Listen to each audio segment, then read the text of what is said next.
наш лес. 29 ноября сегодня.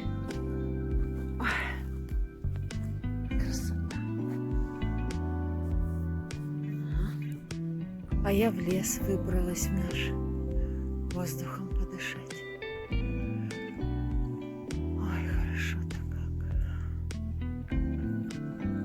Просто шикарно. Дятел.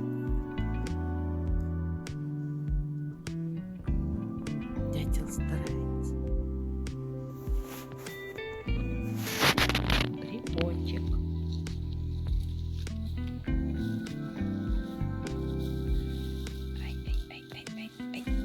Ай. Земная грибалка. Не земная, а зимняя. Ой, чего? Уже мороженые. Бруснички уже нет, только листики остались.